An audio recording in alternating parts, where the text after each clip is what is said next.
Because when we really are in this moment, in the here and now, being really mindful where we're going, what we're doing, the sounds that we're hearing. That's why you were saying, Joy, it's kind of like nature's invitation to be in the body also has to do with being tuned with what serves. My guest and friend, Sylvie Rokab, is so beautiful. And what I love about her, and I feel you'll really appreciate in this conversation, is this natural, innate joy that she has with nature, this intimate connection. It's something I also can relate to. And so Sylvie has spent so much of her career and her life as a voice for nature. She is a award winning and Emmy nominated filmmaker. Her documentary, Love Thy Nature, is beautiful. Currently, she serves as a mindfulness educator, a ecodharma facilitator, a forest bathing guide, and a powerful woman who is here to say, hello, hello, natural world. Show us how we can become better at who we are and how we are, and engage in a sense of belonging and a feeling of contribution on the planet at this time. So I think you'll really enjoy our conversation, the depth of our sharing, and hopefully get nature inspired yourself. I'm thinking back at the first time I met you, Sylvie, and we met on Zoom and had a little connection to get to know each other. And I walked away from that meeting and I was like, she's cool. I like her. Funny because I felt the very same way. So there you have it. Here we are a couple of years later, delighted to be here on your show and connecting with you and welcoming all of you who are participating. Welcome. And we had a prayer, and we often pray together because there's such an intention in this field, and for sure in these Awake with Joy inspired conversations, to really be a light and ignite light in others. And actually, Sylvie, I know that's a big part of what you're up to right now at this time this year, is igniting people's purpose and their power and their desire to serve and give. What does that really mean to you? I mean, Joy, it's like purpose for me has been like the juiciest thing in life in the sense that it kind of gives folks direction. It gives a sense of fulfillment. I mean, if nothing else, there's an American Medical Association study that was done in 2019 that showed, with 7,000 participants almost, that showed that folks who have like a life purpose, they're driven by their purpose, that they actually get to live longer. Like it's decreased mortality is what they were able to show. But even if somebody does not necessarily have a long life, right? The sense of whatever years we have to live, to be able to really give ourselves to serve the world in a way that benefits others, in a way that benefits nature or communities or whatever it might be that your purpose might be. So it really sort of ignites people. And I just love to see that happening. Yeah, and I feel like it ignites, for me, it's like to serve, to contribute, to have multiple reasons for being in my life. And they vary throughout my life, like the direction in which I want to contribute. It just brings me so much happiness.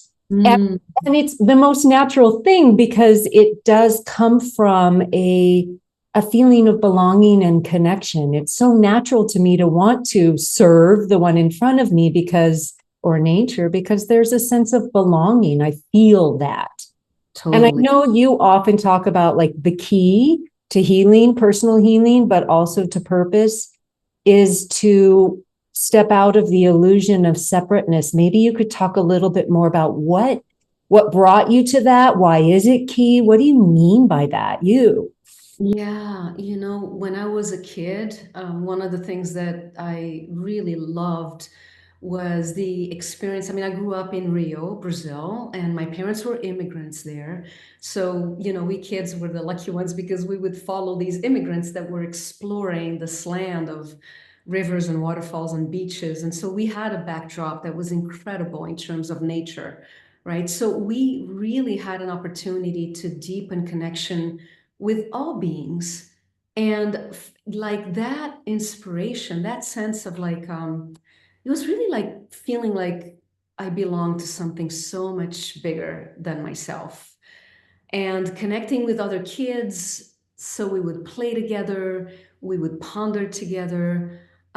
There was something really incredibly powerful to have that sense of I'm not alone in the universe kind of thing, Joy. And I know that you too are someone who is incredibly connected and you invite people and you're connected with nature. So I know that, we're having this conversation and I know that you feel that way too. And sometimes especially when people come from a more like an urban world or they didn't have the luck of having parents that ignited that sense of wonder in the wilderness, maybe comes later in life, but because we're wired as a species to be connected with the natural world, right? When we offer people opportunities, and I would love to hear from you about that, there's something that really ignites that is innate. Do you find that when you lead your groups? Yes, and what's coming to me is when you were talking about that sense of wonder as a child, something I always see in you and I feel as well, but it's a sense of being a child now. There's a Yes. like nature Yeah. that is involved in this connection, because yeah, me too. I mean, I was just telling the story of my walk to elementary school was down the neighborhood hill, across the street, and then down a little bit of a hill and into the forest. And I got to walk about 5 minutes through the forest before I came to school. Oh And my goodness, how lucky were you? yeah, now this is in the Pacific Northwest. Meanwhile, you're in Brazil in the tropical. I'm in the temperate rainforest. You're in the tropical rainforest. Right. Yeah, but I made forts and I had this special rock on the way to school, and I'd stick my foot on the rock and I said, what kind of day do I want to have today? And I'd pick a kind of a day I wanted to have. And then on the way home, I'd put my foot on the rock again. I did this with my sister and friends, and we would talk about if we had that kind of day. So, yeah, fun stuff like that. But yeah, it's so when you do, let's do, for example, like you do forest bathing, and I know you teach and have taught at Esalen and other retreat centers. So you're guiding people into an experience of connection with nature. What does that look like? How do you bring people into those experiences so that they really feel it maybe more than usual? Mm. Yeah, it's a great question, and there are so many ways to do it. And because I chose to get my training as a forest bathing guide and also as a mindfulness teacher, I really incorporate the tools from both traditions, right? So, um, in the forest bathing world, we usually say we guides, we just open the gates and nature does the healing. And the invitations that we offer are basically completely sensorial. They can be as simple as saying to someone or offering the group to say, let's walk towards the river. And when we get there, allow yourself to see what place in the riverbank calls to you and sit by the river. And the invitation is allow yourself to slowly become intimate with your hands and feet and see what emerges from just sensing the river with the eyes closed, or perhaps allowing your fingers to very slowly get immersed in the water or your toes. And what emerges from there? It might be the music of the river perhaps evokes a memory or a sensation. Perhaps there might be even, if you allow yourself to go into the mystical and the imaginal realm, to perhaps ask a question and see if something emerges as an answer, perhaps not, and being okay with whatever comes, you know? So it's very, there's a mix of sensorial experiences with, you know, I offer the opportunity to let people imagine they're the directors of a Pixar animation. Just allow yourself, just for fun, imagine that everything is sentient and alive, and then see what happens. So, those are some of the tools that I might use. And also, we do meditations too, like really coming into presence of this body, this essence that we feel like it's enclosed within the skin, but is really participating with a larger body, the body of the earth, because we are the earth, right? So there are a lot of different meditations that I offer to really awaken that sense of the here and now in the larger scheme of things. Nature's beauty has such a way of bringing us to the here and now, doesn't it? Does. It really can. That's the invitation. Okay, so with forest bathing, by the way, because some people have heard of it, some people have experienced it. I know from talking with you about this before that you've done forest bathing at the beach. So while it's called forest bathing, it almost feels like it's nature immersion or communion with the natural world. Describe more like the principles. What are like the principles of forest bathing that anyone can just bring into the next time they walk at the beach or on a mountain or in a desert? Sure. And the reason why we call it forest bathing, it's because it's the loose translation of Shinrin-yoku, and that this practice is a contemplative way of experiencing the forest initially in Japan. And really, it became a government agency dedicated to Shinrin-yoku. And these teachings were brought to the West and the rest of the world, really. And so I just wanted to give that as a reference. Hmm. And we often say, like, you know, Joy, you can do forest bathing in a parking lot. You know, it's not about the location as much as it is the experience of realizing that you are belonging to this larger realm of existence. And so in a parking lot, you might connect with perhaps a tree or the sky or whatever. So I just wanted to clarify that. We still call it forest bathing. Some people call it nature therapy, which is also something we use. You said it beautifully, could be immersion. So when we did our beach experience with my dear friend and colleague, Deborah Wilbur, we called it Sunset Beach Immersion. And it was also about transitions, day and night, land and ocean. And the invitations, you know, were connected with the sun setting, or perhaps the mountains and how they were becoming in silhouette. And of course, the waves crashing and caressing your feet and all of those experiences. And so it's very, what's the word for it? It really opens the heart, is the best way that I can say it, because then we really feel like we are intimately connecting, right? With you, it was the river when you were a kid going to school. It could be any being of nature using the indigenous way of calling everything in nature. A being can be animate, inanimate, but yeah, you get the idea, I'm sure.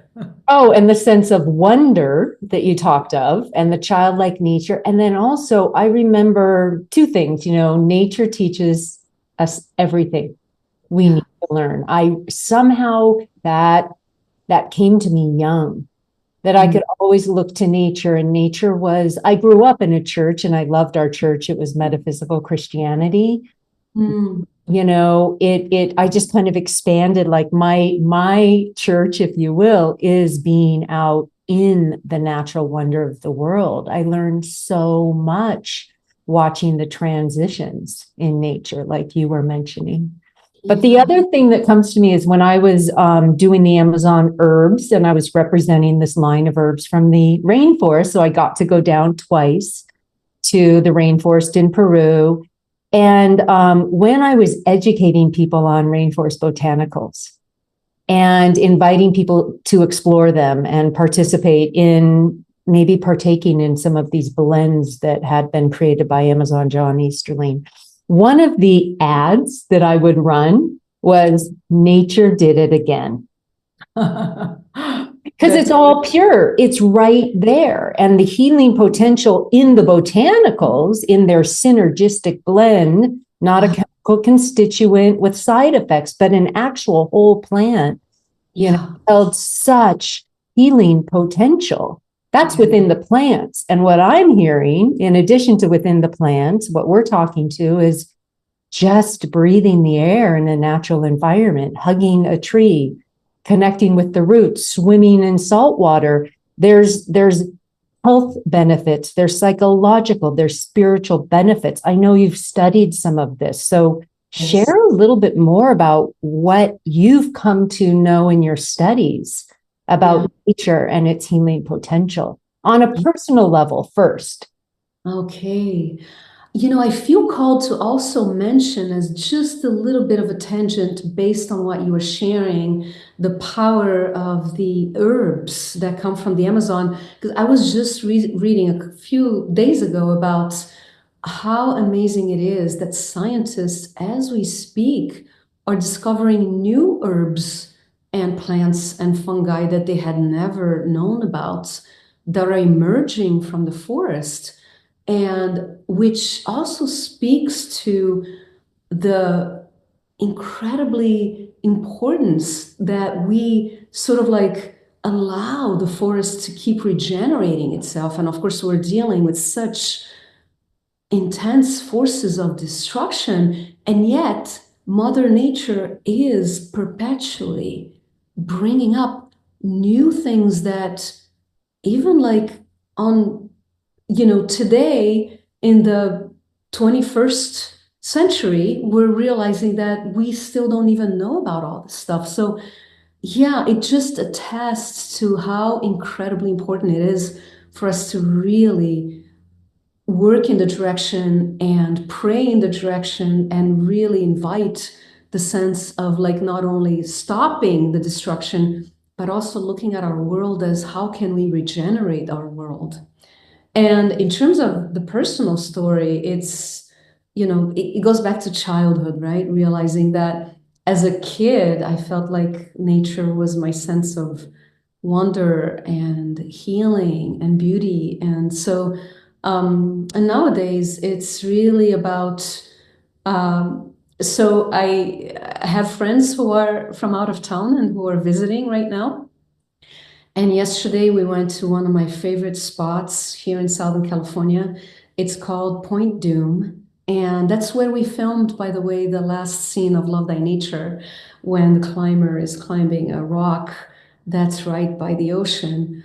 Uh, and it was just extraordinary to see the sun setting and all of the clouds changing colors to oranges and reds and some gray in the background. Then we see, and here we are climbing rocks, going through, some of the patches, and it was a little bit of an adventure. And then we see a pod of dolphins like starting to just roll on the waves. It was like that like sense of wonder evoking. And then they start leaping. And we were like kids, the three of us, just like, oh, did you see that? Did you see that? So it was like, it's the healing of the spirit to again like realize there are other beings who are around. And then a sea lion, a baby sea lion, decided to jump, and we're like, was it jumping with the dolphins? And then we go into storytelling, what was happening in there. So anyway, so there's so much to say about healing, but I feel like those experiences of joy and play and experiencing those connections can be incredibly healing. How about you, Joy? I wonder, If you can share a healing experience in nature you might have had. Oh, well, it's just every time. I mean, it is for me, if I'm feeling anxious or a little overcooked or overwhelmed. I mean, I just have a deep, deep need, desire, call to go out, just go outside. So that can look like here now it's winter, so it could look like shoveling for a little while in the snow. It Yeah. can look like in the summer going out for a swim. For me, it's often the healing comes through movement as well. I'm in front of my desk a lot, so I'm really enjoying moving in and with nature. Yeah. And then I feel revitalized. I feel more alive. I feel inspired. And often I get some of my greatest revelations or insights. And so then when I do come back to do my work, there's a sense of renewal. There might be some new information that's come into my system. I'm oxygenated, there's just like productivity, and I don't mean productivity from push, but productivity from grace, from ease, from a sense of I'm fulfilled. I'm coming from overflow. So I utilize nature. I'm more of an introvert than an extrovert. So, my best friend, what? Oh no. Oh, I know. It's interesting. There's a lot of us introverts who like are out there and we're just expressive and we love our community. And I do love all of that. But when I really want to replenish me, which Yeah. is how I, understand if you're introvert or extrovert, where do you get replenished? It's like a slam dunk 100% of the time. If I can have some dedicated time connecting with my body, which is nature, like you just said, we are earth, we are nature. If I can be in my body, breathing with the natural wonder around me, any season, including rain, with Gore-Tex and all the great technology we have to be able to play in the rain, um, I'm ready to go. It's fuel. So it's like it's healing more than a cup of coffee, that's for sure. With the side effects are only good things. The side effects are sustainable and health life affirming. Yeah. Yeah. Yeah. And also, and this is something that I often also bring up is the fact that I completely realize, and especially coming from Brazil and like in the rainforest, I mean, we do have really scary moments. I mean, there are sides of nature that can be, I don't want to romanticize necessarily because, I mean, we do have spiders and we do have snakes, and we are also wired, just as much as we're wired to desire places of beauty and desire bodies of water, desire herbs and healing opportunities and play opportunities, we're also wired to be vigilant and to know that there's certain dangers. And so there's a level of like respect and honor for the things that can emerge, right? So there's that aspect of it that is incredibly important and also invites us to come back to our senses, because when we really are in this moment, in the here and now, being really mindful where we're going, what we're doing, the sounds that we're hearing, that's why you were saying, Joy, it's kind of like nature's invitation to be in the body also has to do with being tuned with what serves, with what is life affirming and health generating and basically safe. So it's an interesting thing to look into also, is that aspect of it. Right. And even just our instinctual nature, which if we can heighten that ability to respond to what's in front of us or to trust our instincts, we're honing our intuitive abilities. Have you seen a link between, with all the work you've done with your clients and participants of retreats, have you seen some kind of a link between people attending events with you or getting the nature, centered mindfulness and their ability to be more intuitive? Or have you found that in yourself? Do you see a link?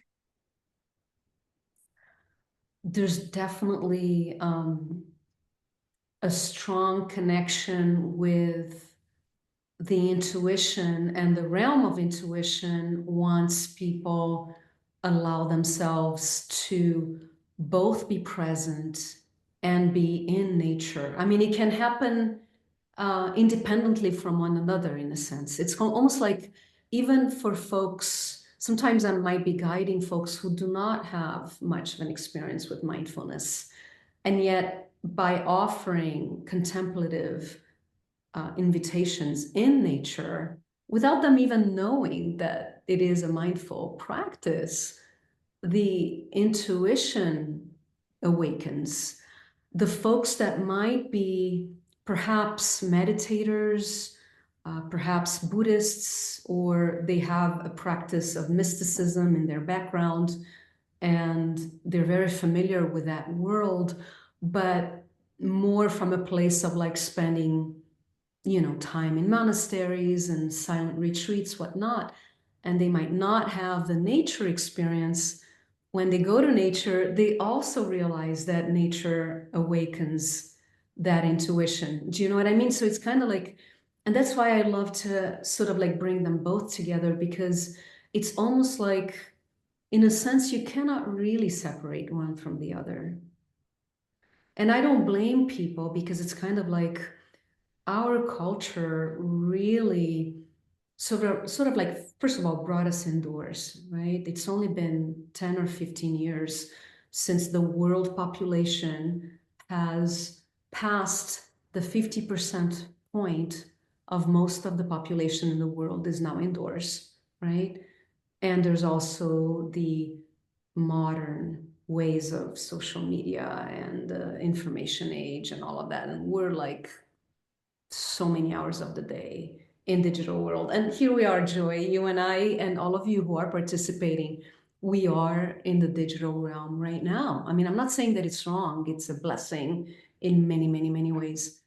And we really need that balance of being present with others and with the world. So anyway, I know that I'm going to a lot of places, but it all comes Right. back to being in this human body that is really an animal that is birthed by planet Earth within our galaxy and our solar system, and that is wired to have those experiences of contemplation and those experiences of remembering that we are part of the system that births us every minute of every day. And it's a beautiful thing to ponder too, right? Yeah, and maybe as a human species, we, who knows why, but we have put ourselves in a situation where we've been pretty denatured. And there's Yeah. a lot of artificial lighting and rhythms that aren't necessarily in sync with seasons or sunset and sunrise, and a pace that is faster than it appears to me that most of this world now is just going at such a fast pace. And Yes. so, the slowing down can be part of it. That's a much more natural rhythm, the getting good sleep. And we see how important that is, the eating wholesome food grown from organic soil. It's like, here we come back to the basics, but there's been such an extension into this fast-paced world, which is one of the things I really did want to talk to you about, Sylvie, because yes, we're in the digital age and people are listening to us right now, maybe in a car, maybe in front of their computer, maybe they're out for a walk. But, not everyone has the luxury or the time, right? Of like, or lives near a lot of nature. So, what are some like shorter, more accessible practices or appreciations that people can do to connect with what we're talking about, which is the spark of the wholeness of life that we're a part of? Yeah. I Yeah. love the question, Joy, because, in truth is that even if we are living in these worlds of artificial lights and right angles, and, we are still drinking water, we are still taking a shower, hopefully, taking a bath or eating delicious foods and even like, those of you who might be close to your fridge, or you might have a piece of fruit on your countertop or something, I could even just invite you to bite on something or even connect with a glass of water and allowing yourself to be with like the taste, the smell, the experience of ingesting those beings that are nature beings. And in a way, mindful eating is one of the practices, and mindful drinking, like mindfully drinking a cup of tea or a glass of water or whatever it is, a glass of juice, and slowing way down to allow the taste buds to aliven and really feeling the sensations of the throat, letting the liquid, I mean, even if it's food, eventually you will be chewing enough that the food becomes liquid and goes down, your throat and your digestive system. What sensations are present in the body? What thoughts and experiences might arise when you feel that you're ingesting a being, whether it's a plant, an herb, a fruit, or if you're an omnivore, it might be, a being that was animate and had eyes. Whatever being you might be ingesting, what is it like to really connect with the aliveness of that being that gave its life to you and they have become you? Walking, you talking, you breathing, you are the world. So those awarenesses, and perhaps eating something, having a meal, and really slowing down, whether you're solo or with other people in your life, inviting them to eat mindfully with you can be really profoundly beautiful, and a place of deep gratitude and a place of connection. I That's love the that. practice that I offer. Yeah. Yeah, yeah. So just bringing more mindfulness to eating and also more of a connection of the natural world that's providing a gratitude. I was thinking about how powerful pets are, animals, Yeah. having dogs or cats or whatever people are choosing, or we have these jackrabbits in our yard, so they're becoming my friends. Noticing the Well, birds, yeah, it's a noticing. love connection too. Yeah, and the weather, the weather, but feeling it on our skin. It's just one more way that we connect with the natural world and the natural rhythms and the natural solutions, which brings me to, one of the things I loved in your movie, Love Thy Nature, which I saw twice, was the whole conversation about biomimicry and how the solutions to so many of our challenges in humanity or technology are just right there, found or inspired by nature. Totally.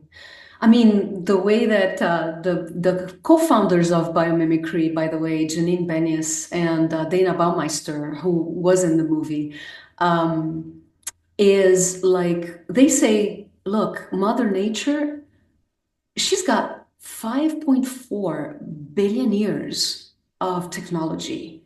Everything in nature is perfectly designed for like form, the form of a being is perfectly aligned with its function and its place in its ecosystem.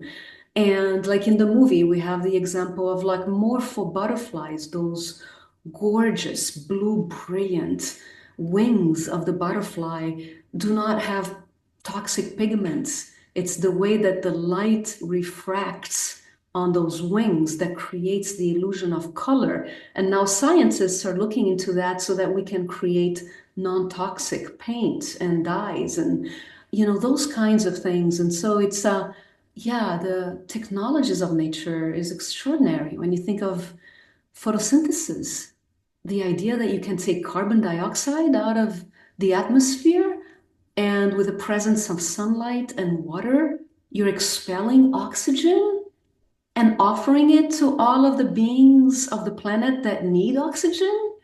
And then those beings, on the other hand, you and I, we are exhaling carbon dioxide, which the plants need.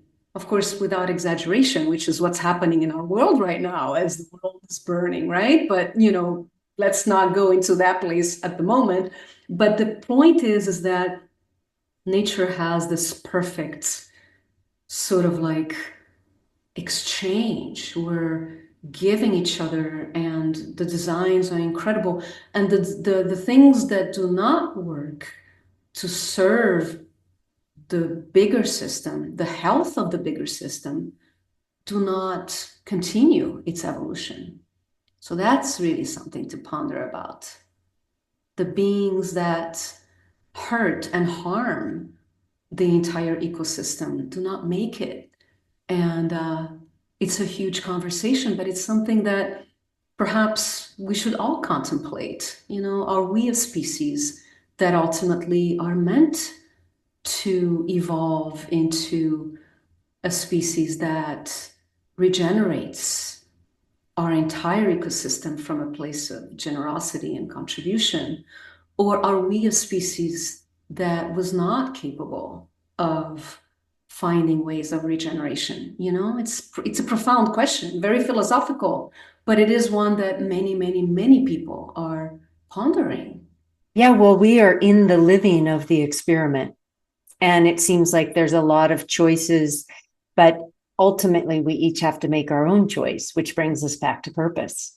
Are we Yeah. going to be contributing to the greater good? Are we going to live our life in contribution out of joy, not obligation? I think there's such a difference between coming from guilt and producing solutions, and as opposed to just coming from sincere love of Yeah. this planet and wanting to give back. And I think that's a lot of what you talk about when you talk about ignite your purpose and supporting people and finding like even more meaning in living. Am I on track with what you do? Like your upcoming course or that your signature course is a little bit about that.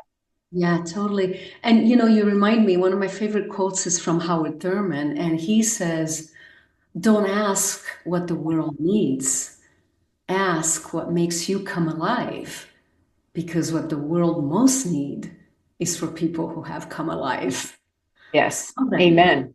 Because it is about like, purpose really needs to come from a place of feeling ignited, from a place of following your passion and following your gifts and following what really both inspires you deeply and also what breaks your heart.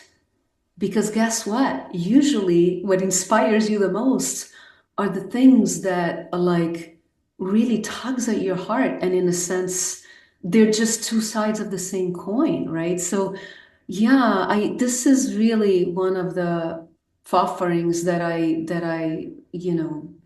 present to folks because that's the one that I feel most passionate about, I think. I mean, there are many, but this is one that I feel really passionate about because I sense that people feel really ignited to realize what are the practices that they can sort of like bring in their lives that will help them not only be clear about their purpose, because a lot of people are clear about their purpose, but it lacks juice and it lacks energy or it lacks a sense of like it is possible, right? So the practices that align them with realizing what is it that most wants to emerge at this point in my life, because sometimes, like you said, Joy, your purposes can be many.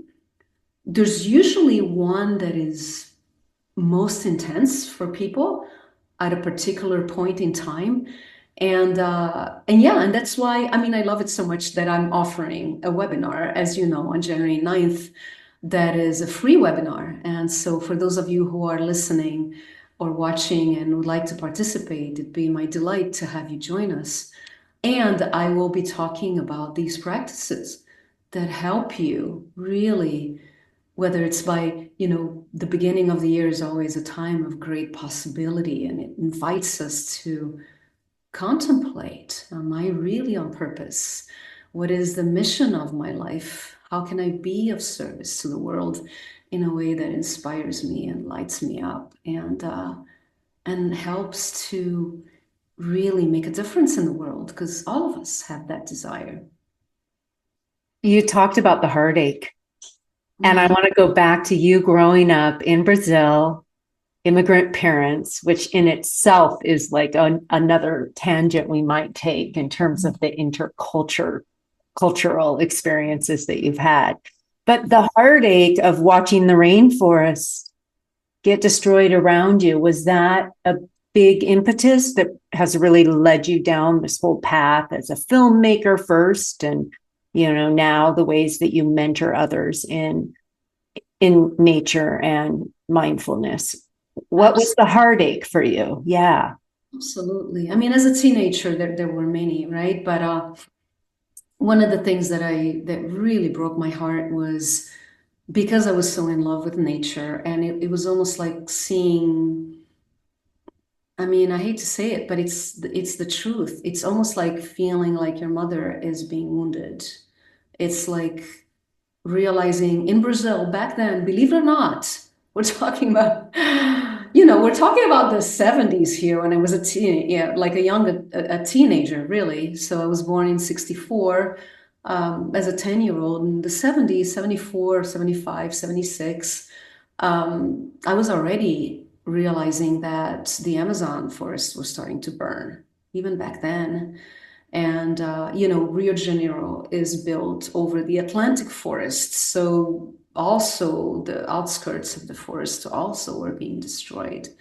And and the animals, the killing of the animals, and, the polluting of the rivers, and on and on and on. It was just really heartbreaking. And that was, I don't know if I told you that story, Joy, but it's a long story. But I think the nugget of it that is of importance is that when I was at the heart of the Amazon forest when I was 19, I had an epiphany because I brought all my angst with me, and after being there for just a couple of hours, I felt completely enveloped in a place of wonder and love and uh, magic. It was just so powerful. And I went from despair to bliss in a very short period of time. And the epiphany was like twofold. One of them was if people loved nature as much as I did, they would never destroy it. I mean, as far as a civilization, we would figure this out because it's a no-brainer. You don't kill your mother, it's just one of those things, right? And the other epiphany was I didn't know how or when, but that someday somehow I would want to make a project, create a project, co-create a project where we would ignite people's love of nature, because that's who they are. And that's, I was 19. I ended up creating Love Thy Nature with a global village, as I like to call them. Um, and it felt like that was decades long journey of manifesting something that felt deeply true. And it really came from heartache. It's When you did the film, what would you say was like, what did you most learn personally in the process of pitching the film, finding, I mean, that was quite a labor of love and diligence and hope.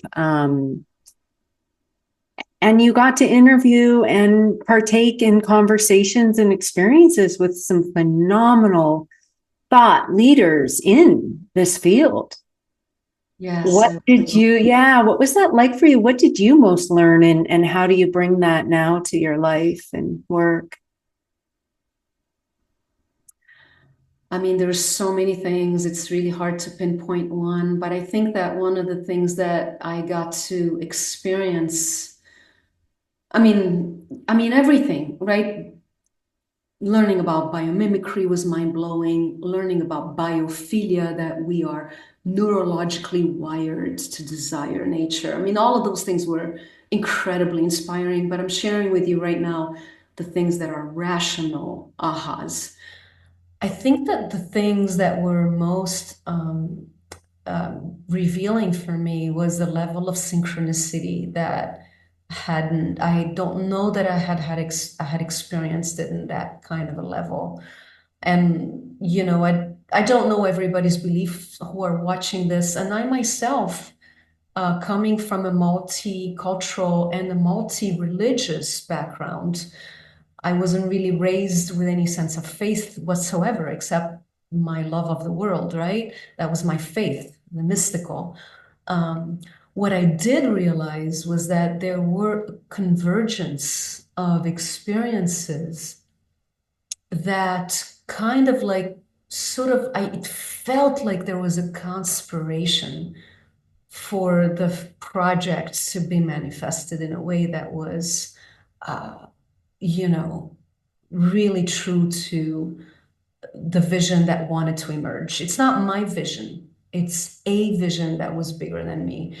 And just two quick examples. One of them is I had a list of 12 celebrities to narrate the film. And every time I would go swimming, because I'm a water creature, I love to swim and I love the water. Every time I'd go swimming, the voice of Homo sapiens, because the film is the story, a story, right, of our species, Homo sapiens sapiens. The voice of Homo sapiens that would come to me was Liam's voice, Liam Neeson's voice. And so out of the blue, I had no connection. I sent an email to his voice agent, which was listed on IMDb Pro or whatever. And I got in touch with him and I said, look, I have a list of 12 celebrities. I'm a documentary filmmaker. My budget is the same as every other documentary filmmaker, and it's typically a range that you offer or whatever. Um, from that list, the voice that comes to me is the voice of Liam, and I intuitively feel that this film will deeply resonate with him. And I'm not going to contact anybody until you tell me yes or no. Please let me know. We have a deadline for a film festival. In 10 days, we got him saying, why don't you send us a rough cut? We sent him a rough cut, which was nothing close to what the film is at the end.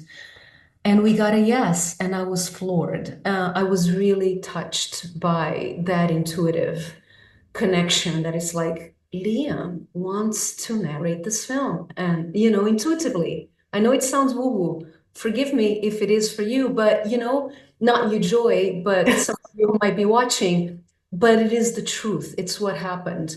The other thing is, let me just turn for the folks who are watching this instead of listening. I'm going to show the poster of Love Thy Nature and tell you a quick story, which is the woman who is being birthed by the earth on the poster. Beautiful. So the story goes is that when I moved to Los Angeles, because I knew I had to be here for the movie, shipped my stuff, sold my house, et cetera, et cetera. And then I came here 6 months later, the economy came crashing down. That was the big bubble of 2008 of the, housing fiasco.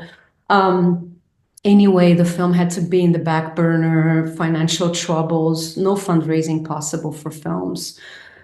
A year and a half later, I have a dream between, it was 4:30 in the morning when you're like half asleep and half awake. And on that dream, I had dreamt that my brother's wife was swimming in a natural pool in like a rainforest that looked like the rainforest of Rio. I hadn't been in touch with her for several months because they were already separated at that point. Well, I get an email from her a couple hours later in the morning with an invitation to go to a yoga retreat with a picture of what seemed like that natural pool in the forest that was in my dream. And I'm like, what the hell?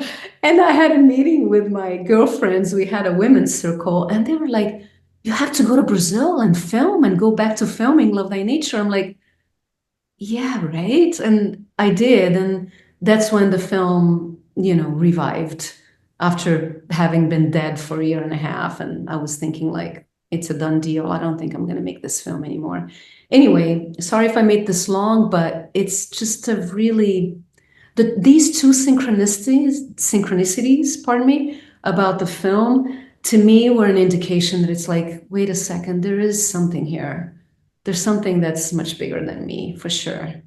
And that is right there a beautiful lesson you learned from the filming right there. And it feels to me very universal. You know how much I am about both inner transformation and then outer expression in the world, manifesting and creating, work we love, relationships that enrich us, that we are co-creators. And my experience is the more that I surrender to a greater good, thy will, thy, as in the wholeness of all that is, or love's will, that the synchronicities just pop in, because I'm not the only one who's getting a call towards a vision. I remember Michael Beckwith, he says, pain pushes us until our vision pulls us. And so really, I mean, to like, oh, well, what is my purpose? People ask that sometimes. And I always say, well, what makes your heart sing? Because it's like, we're just here to have an experience, learn some lessons, and give back. You are at choice how you give back. Personally, I like following where my heart sings or my vision draws me, and because then I'm never alone. There's a conspiracy, that quote about once you commit, all forces come together to allow something to happen. And the synchronicities are signs that we're on track. Doesn't mean there aren't challenges. I mean, anytime you take on something big, there's going to be admin. There's going to be, challenges if it's technological, financial. There are obstacles to overcome. But to navigate that with a trust that there's something else that continues to call us towards it. So that, I think that's important for people to take away. And me, thank you for saying that, because it's more and more increasingly becoming my experience. I'm feeling some sort of a invisible wind under my wings, like some grace that's saying, yes, this is you're on track, Joy. Keep serving in your nature, in your playfulness. Yeah. So thank you for sharing that story. My pleasure. Both of them. Yeah. So what's the synchronicity that's happening in your life now that's juicy and lighting you up? Well, that's a really great question. I think I'm having one at the moment. I was just sharing with you that I have two friends that are visiting from New Mexico, and I'm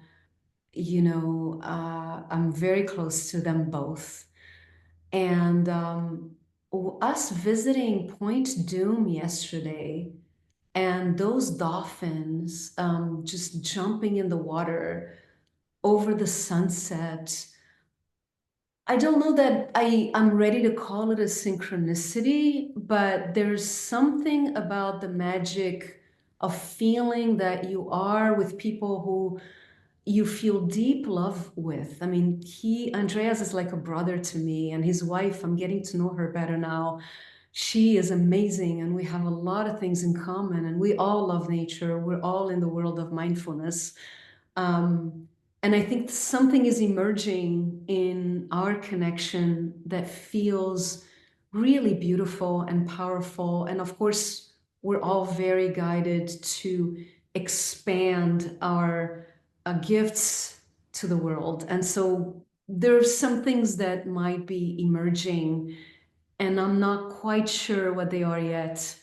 But definitely an invitation to go deeper into the sense of helping other folks also find their purpose, or perhaps revitalize their purpose in a way that makes them feel more empowered. And so that to me, it feels like that's the river that's flowing through me right now, is that sense of like I want to give to others the things that have nourished me deeply, especially in the last few years, you know? Like any true explorer of nature, if you will, there's a sense of adventure in what you just spoke, and not knowing. It's almost like a treasure hunt. We don't know what the treasure is, right? Exactly. You're just in the experience, in the not knowing, comfortable in the mystery, but there's something exciting you and creating some enthusiasm, and it has to do with these people. Yeah. Yeah. Yeah. Um, I do want to talk about the indigenous cultures and just culture in general, just because you came from such diverse cultures and backgrounds, and I feel like that's influenced who you work with, how you work. Maybe share a little bit about your background and what you learned from your parents and moving and yeah. Sure. So again, I was born in Rio, and my parents were immigrants. They were both born in Egypt, Alexandria, and he came from an Italian origin. She came from a Spanish origin, but her first language was French. She comes from three generations of women who were French literature teachers. Um, she is Jewish. My dad was Catholic, and he had a foot in Palestine, right? And so I usually say they were in love for 50 years until my dad died. Like Jews and Palestinians can be in love with each other for half a century or more. So I like to say that just as a parenthesis. And so I speak four and a quarter languages. Dimenticato l'italiano troppo. So I forgot my Italian too much to say that I speak it, but and I talk funny in all of them. So like all of them are like mother languages. So it's kind of funny that way. So that's why I have this funny accent. They probably couldn't picture where it comes from. And I just love that I have the opportunity of kind of like switching channels between different cultures, because it's not just the language, but when you switch the language, you also switch the mindset and the culture. It's fascinating. It really is. It's almost like I become a different person, so to speak. And it kind of helps me to also understand the othering that happens in the world, that is so much like a reptilian brain, primitive kind of a mindset, that the more like the prefrontal cortex of who we are, and that I hope will lead us into the future of our evolution that is more inclusive and welcoming and compassionate, instead of like blameful and violent and aggressive, right? There's also the patriarchal versus the birth of the divine feminine within the hearts of all genders, right? From male to female and everything in between, everyone in between. Anyway, so yeah, I think that the multiculturalism really serves me and my passion for indigenous thought, because indigenous peoples really put Mother Earth, no matter where they came from like Inuits in Alaska, all the way down to the Maori in New Zealand and the Yanomamis in Brazil, or the Tupi-Guarani, or, I mean, the African cultures of all kinds, who all of them place Mother Earth and life as the center of our existence instead of money. Because really, life is at the heart of everything. And so I have profound honoring and passion and admiration that the indigenous knowledge ultimately will be the knowledge that will pull us out of the hole and out of the fire. Yeah, I'm so with you on that. That closeness, that connection to the natural world. And I'm just thinking of your parents. What a cool opportunity to see the language of the heart beyond the dogma or the religion or any patterns or programs that were taught culturally or through their different structures of learning coming together and then moving you to an entirely different culture. And so in that, there's like permission to expand and to keep an open mind. That's what I have loved about. I'm so blessed that I have been able to travel, including traveling deep into the Peruvian rainforest in 2001 to a little village off the Ucayali River. Actually, I've got some photos from Alicia, the ayahuasquera, who was there. But, to be able to see different ways of living and expand the mind, just expand. And that makes it easier for me when I meet someone who's got a different background, sees the world differently. I bring more curiosity. And I notice I'm seeking heart connection. Back to the story in Porvenir, when we came up in our little pecky boats, we called them. It was the little motorboat, pecky down the Ucayali River, 4.5 hours to this small little village. And there's maybe 80 people living in the village, living in stilts. I mean, just completely connected to nature, coming out and running to us. We were ambassadors of the rainforest because we were taking the herbs that they sustainably harvested, and we brought them back to the United States, processed them into liquid tinctures and some powdered forms and teas, offering medicinal solutions, the Amazon Herb Company. But I just felt hurt. And the language that we spoke was music and dance. They pulled us out of the boats and we all danced together in the village. We got to spend about 4 hours together.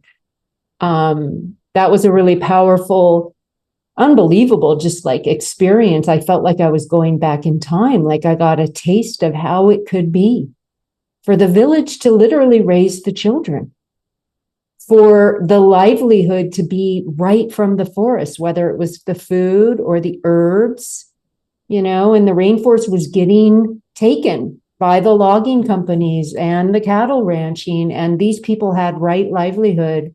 So we were involved in helping them get the deeds and rights to their land. Beautiful. It's really beautiful. So this is me at about 30, 31. Talk Amazing. about having a sense of purpose. I talk about it in my book. The last chapter is your purpose is to give. And it ignited forever in me. It was ignited sooner than that, actually. But for me, just like, okay, I am going to dedicate my life. I mean, it's a devotion to me. I really want to walk gently on the earth, have a good time. But if I can in any way enhance the world and others, that's my gig. And I really think, Sylvie, basically the people who are listening and are still with us here right this moment, that's your gig too. Yeah, we're all singing the same song. So how can we sing the song together and really amplify this song of hope, of wonder, of childlike nature? Let's just, as we're coming to a close, share a little bit more, Sylvie, how you're singing your melody and how other people who want to sing with you can, to use that metaphor. Sure. That's a beautiful question. So how do we do this? I mean, it is really doing it together. And of course, there's a lot of really beautiful teachings. And so in terms of like the community that I'm bringing together, and I'm considering that what we're doing right now is a way in which we're connecting with each other. We're learning with each other. Of course, I'm offering this webinar on January 9th, again, at 5:30 p.m. Pacific time, and delighted to have all of you join. And that's going to be kind of like, it's a little bit of a taste of a course that I'm offering that is about Ignite Your Natural Power. That's the title of the course. And then there are other opportunities. I will soon be doing also meditations that are basically donation based. That is something that I'm really excited to be offering too. And my intention is to really sort of like weave the webs of connections and bring us all together and also join others who are doing this work, including you, Joy, where we, by strengthening each other, by being in support of each other, and by learning from each other, and we can really sort of like join forces in terms of creating what we want to see in the world, right? It's Gandhi's beautiful quote, um, be that change, right? Be the change that you wish to see in the world, and from a place of joy, right? Joy. From a Yeah. place, right? Both from the heartache and also from my perspective, both of them inform us, in terms of like how do we want to serve, and doing it together. I feel that that's really the most powerful way to do it because we're social creatures. We need each other to make that happen. Yeah, and thanks for mentioning again the heartache, because there's value in our grief. And Yes. the tears are so cleansing. And to me, the more I can, and I have many times cried for the earth. I just have, because it does. There's a saddening and a softening in that, and a releasing and a cleansing, like we grieve when we lose someone we love. It's natural. It's actually quite innate to go Yeah. through that emoting, that movement of energy. And then there's always something on the other side. Yeah. And so it's good to see more and more people speak to grief and sadness as a whole nother enrichment to how we can be living in our hearts, because that's the language of the heart. um Sylvie, I also want to mention, because that you do private mentorship, and Yes. so you're working with leaders or aspiring advocates of change and entrepreneurs and just any professional, any person who wants to live a more rich life, a more mindful life, but also a life of contribution. That's my sense of your mentorship. Anything you want to say about what you love about doing one-on-one work and what the benefit of one-on-one is? Yeah, I'm delighted that you mentioned that because it is a work that makes me feel deeply fulfilled. Is the work of one-on-one can be profoundly intimate, and in a sense, I feel honored, right, when I work with my mentees, and I learn so much from them too. Um, what I do is not to give them answers because the answers lie within themselves. What I really offer is an opportunity and tools to help them discover the truth and the insights that emerge within them through tapping into the imaginal realm. I do interactive guided meditation, as you know, Joy, and of course, deepening the mindfulness tools and the nature connection and how that can support them into finding answers and also finding the experiences on a daily basis that restores them, rejuvenates them, and empowers them. It's really beautiful, beautiful, beautiful work. Yeah, so again, thank you for mentioning that. And if any of you out there would like to have an exploratory conversation, I offer a free call, a discovery call, to see if that might be a good fit for you. And I also do group mentoring, but for those who do the course, right? So that there's a sense of camaraderie and trust among the students that participate on the online course. And I basically hold the container from the course when people take the course. That's a 6-week course only. And then after that, there's an opportunity to do group mentoring. That's also very beautiful because then there's the synergy of the community helping one another and supporting one another. That is awesome. Yeah, I'm thinking of Ram Dass. We're walking each other home. exactly. Yeah. Yeah, yeah, yeah, yeah. Well, Sylvie, what Oh, a beautiful conversation. it was Thank lovely. you. Really Yeah. lovely so much for sharing your heart, your wisdom, your knowledge. You continue to do it. I'm going to recommend Love Thy Nature again, and that will be in the show notes because that's a really cool way people can just have a natural experience that might inspire more connection with the wonder of this world. Anything you want to say before we go? Well, just lots of gratitude to you, Joy, and lots of gratitude to you who are watching, listening. Just delighted to. I don't see you and I can't hear you, but I feel you. It's just a joy and delight to be able to be in service and be in community. And so, just lots of love to you all.